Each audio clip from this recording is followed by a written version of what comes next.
Shalom saudara, sebagai orang yang telah lahir baru dan bahkan telah menerima baptisan Roh Kudus, pernahkah saudara tiba-tiba ada keinginan untuk berbuat sesuatu yang bertentangan dengan kebenaran firman Tuhan?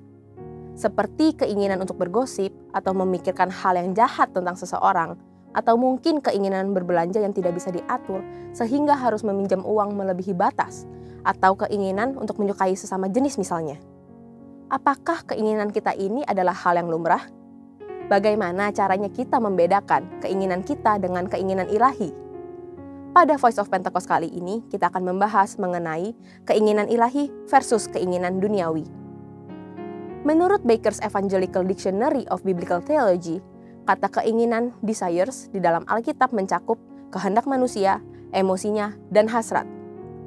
Keinginan ini bisa bertujuan baik, salah satunya yaitu berbelas kasihan, seperti kehendak Yesus dalam Matius 9 ayat 13. Tetapi, keinginan ini juga bisa memiliki konotasi keinginan yang buruk, sesuai Yakobus 4 ayat 2. Dari sini kita bisa memahami bahwa keinginan itu sendiri bisa menjadi salah dan benar tergantung dari tujuan keinginan tersebut dan isi dari keinginan itu. Memang kita sudah diselamatkan Tuhan, dan darah Yesus telah menguduskan kita sekali untuk selamanya. Tetapi manusia lama kita inilah yang terkadang masih memunculkan taringnya dalam bentuk keinginan atau hawa nafsu.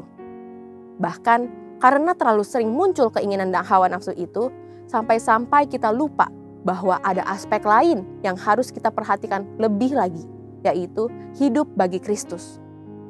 Seharusnya yang menjadi fokus kita adalah berjalan mengikuti keinginan Roh Kudus, bukan keinginan daging kita. Semakin kita bisa berjalan mengikuti keinginan Roh Kudus, maka pelan-pelan hawa nafsu, keinginan daging itu akan meredup dan mati dengan sendirinya. Keinginan Roh Kudus yang seperti apa yang kita ikuti? Dalam 1 Tesalonika 4 ayat 7-8 dikatakan, Allah memanggil kita bukan untuk melakukan apa yang cemar, melainkan apa yang kudus. Karena itu siapa yang menolak ini bukanlah menolak manusia, melainkan menolak Allah yang telah memberikan juga Roh-Nya yang kudus kepada kamu.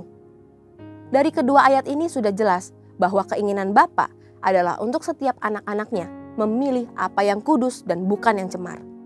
Dan Roh Kudus diberikan dalam hati setiap kita agar kita memiliki kepekaan untuk tahu apa yang kudus dan berkenan kepada Tuhan. Saat ini pilihan ada di tangan kita. Apakah kita hari ini mau menyenangkan hati Tuhan atau mau menyenangkan kedagingan kita sendiri?